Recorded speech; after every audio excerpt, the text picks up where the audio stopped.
আপোনালোকে বাৰু পাৰ হৈ যোৱা ঘটনা এটাক লৈ খুব চিন্তা কৰি থাকে নেকি? যদি থাকে আহকচোন আজি তেনে এটা কাহিনীৰ মাজলৈ আমি আগবাঢ়োঁ। এসময়ত এখন গাঁৱত এজন লোকে খুব সহজ সৰলভাৱে জীৱন যাপন কৰিছিলে। গাঁওখনৰ ভিতৰতে খুব অমায়িক স্বভাৱৰ সেই ব্যক্তিজন আছিলে। তেখেতৰ এটা ল'ৰা সন্তান আছিলে। দেউতাক আৰু পুতেক দুয়ো মিলি এটা খুব মৰম লগা ঘোঁৰা পুহিছিলে তেওঁলোকে। আৰু সেই ঘোঁৰাটোৱে তেওঁলোকৰ ঘৰত বহুতো কাম কৰি দিছিলে, যেনে খেতিৰ কামত আৰু বস্তু ইঠাইৰ পৰা সিঠাইলৈ নিয়াৰ কামত তেওঁ সহায় কৰিছিলে। তেনেদৰে দিনবিলাক পাৰ হৈ গৈ থাকোঁতে এদিন কি কৰিলে, ল'ৰাটোৱে ঘোঁৰাটো অলপ ফুৰাবলৈ বুলি লৈ যাবৰ কাৰণে ওলালে।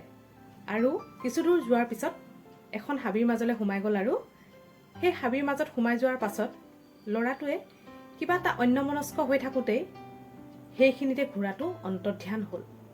ল'ৰাটোৱে ওচৰ চুবুৰীয়া সকলোখিনি অঞ্চলত ঘোঁৰাটো বিচাৰিলে আৰু সেই ঠাইটো খুব তন্নকৈ বিচাৰিলে, যদিও ঘোঁৰাটোৰ কোনো সন্ধান উলিয়াব নোৱাৰিলে। আৰু দুখ মনেৰে ল'ৰাটো ঘৰলৈ উভতি আহিলে আৰু তেওঁ দেউতাকৰ আগত ক'লেহি যে ঘোঁৰাটো এনেকৈ হেৰাই গ'ল আৰু বিচাৰি নাপালোঁ। দেউতাকে অকণমান সময় ৰ'লে আৰু মুখত এটা খুব মৰম লগা মিচিকীয়া হাঁহি মাৰি ল'ৰাটোক ক'লে যে তুমি চিন্তা নকৰিবা, যি হয় সকলোখিনি ভালৰ কাৰণেই হয়, তেনেকৈ ক'লে। তাৰ পাছত ল'ৰাটো সেইখিনিৰ পৰা আঁতৰি গুচি গ'ল।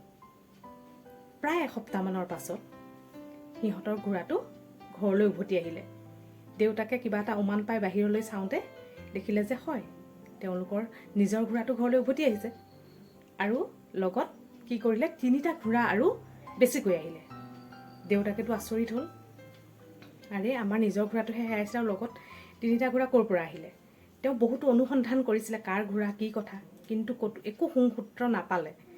আৰু সেই তেওঁলোকৰ ঘৰতে সেই ঘোঁৰাকেইটা ৰাখিবৰ কাৰণে সাজু হ'ল।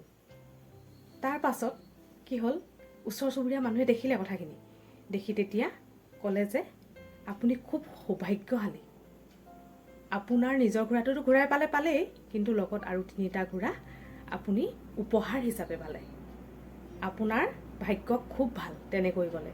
আৰু দেউতাকে তেতিয়া আকৌ এবাৰ ক'লে যে যি হয় সকলোখিনি ভালৰ কাৰণেই হয়।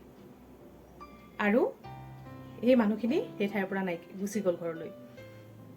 তাৰ পাছত এই নতুন ঘোঁৰাকেইটা আকৌ এদিন ফুৰাবলৈ বুলি ল'ৰাটোৱে লৈ গ'ল। নতুন ঘোঁৰাকেইটা যেতিয়া ফুৰাবলৈ লৈ গ'ল, সেই বাটতে কিবা এটা অসুবিধা হৈ ল'ৰাটো অকণমান এক্সিডেণ্ট হ'ল। আৰু এক্সিডেণ্ট হোৱাৰ পিছতে ল'ৰাটোৱে গম পালে যে এটা ভৰি কাম নাইকিয়া হৈ গ'ল ল'ৰাটো। আকৌ খুব দুখ মনেৰে ওচৰ চুবুৰীয়া মানুহে আহি ল'ৰাটোক ক'লে যে বৰ দুখৰ বিষয়, তোমাৰ ইমান ডেকা বয়সতে এটা ভৰি কাম নাইকিয়া হৈছে, তাতোতকৈ আৰু কিবা বেয়া কিবা কথা থাকিব পাৰে জানো, তেনেকৈ ক'লে। তাৰ পাছত তেতিয়া আকৌ দেউতাকে ক'লে যে যি হয় সকলোখিনি ভালৰ কাৰণে হয় আৰু ভগৱানে সকলো ভালৰ কাৰণেই কৰে, তেনেকৈ ক'লে। আকৌ ওচৰ চুবুৰীয়া মানুহ আচৰিত হ'ল, কি দেউতাক এজন, ল'ৰাটোৰ এটা ভৰি এনেকুৱা হৈছে, আকৌ কৈছে ভালৰ কাৰণেই হৈছে। তেওঁলোকে সেই ঠাইৰ পৰা আকৌ গুচি গ'ল। তাৰ পাছত আকৌ প্ৰায় 10 দিনমানৰ পাছত সেই গাঁৱৰ ওচৰতে এখন যুদ্ধ আৰম্ভ হোৱাৰ ঘোষণা কৰিলে। আৰু সেই যুদ্ধত তেওঁলোকৰ ৰাজ্যৰ ৰজাজনে কি কৰিলে, ওচৰৰ গাঁৱৰ যেতিয়া যুদ্ধ কৰিবলৈ যাব, তেওঁ সৈন্য কমাৰ কাৰণে গাঁৱৰ সকলোৰে ঘৰৰ ডেকাবিলাকক সেই যুদ্ধলৈ লৈ যাবৰ কাৰণে সাজু হ'ল। কিন্তু বাকী থাকিলে অকল এই ল'ৰাটো, তাৰ ভৰিখন বেয়া হোৱাৰ কাৰণে তাক নিবলৈ সাজু নহ'লে।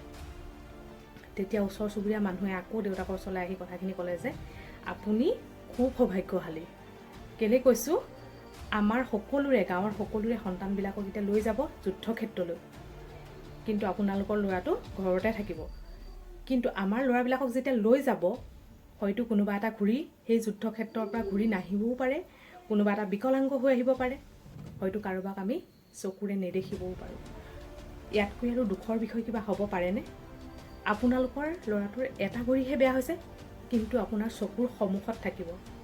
তেতিয়া দেউতাকে আকৌ ক'লে যি হয় সকলোখিনি ভালৰ কাৰণেই হয়। এতিয়া আহকচোন, আমি কিছুমান পাৰ হৈ যোৱা ঘটনাক লৈ ইমানেই চিন্তা কৰি থাকোঁ, আহিবলগীয়া এটা ভাল দিনৰ কথা আমি পাহৰিয়ে পেলাওঁ।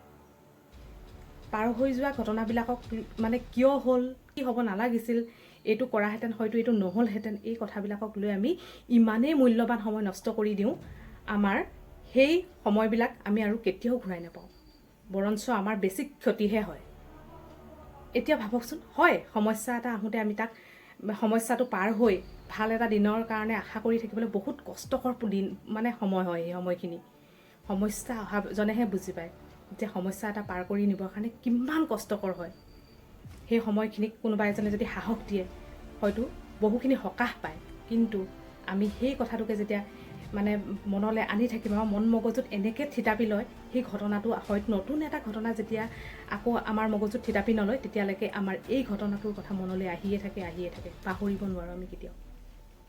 আজিৰ পৰা আপোনালোকে সংকল্প লওকচোন, পাৰ হৈ যোৱা কথাটোক বেছি গুৰুত্ব নিদি আহিব লগা এটা নতুন দিনৰ আপোনালোকে আশা কৰকচোন, হয়তো আপোনালোকৰ জীৱনটো খুব সুন্দৰভাৱে পাৰ হৈ যাব। আজি আপোনালোকৰ বেয়া দিন আহিছে হয়, কিন্তু কাইলৈ অহা দিনটো হয়তো হাজাৰটা বেয়া দিনতকৈ হয়তো খুব ভাল এটা দিন হ'ব পাৰে। হয়তো সেই দিনটোৱে আপোনাৰ পৰিয়ালটোলৈ এনেকুৱা এটা সুখৰ ৰেঙনি লৈ আহিব আপুনি কল্পনাও কৰিব নোৱাৰিব। এই কাহিনীটোৰ দ্বাৰা ইয়াকে বুজোৱা গৈছে, যি হয় সকলোখিনি ভালৰ কাৰণে হৈছে বুলি আপোনালোকে এটা সংকল্প ল'ব আজিৰ পৰা, আৰু চাব আপোনালোকে সদায় পজিটিভ মাইণ্ড এটা লৈ আগবাঢ়ি যাব। আপোনালোকৰ জীৱনত আপোনালোকে ছাকচেছ হ'বই হ'ব। ধন্যবাদ।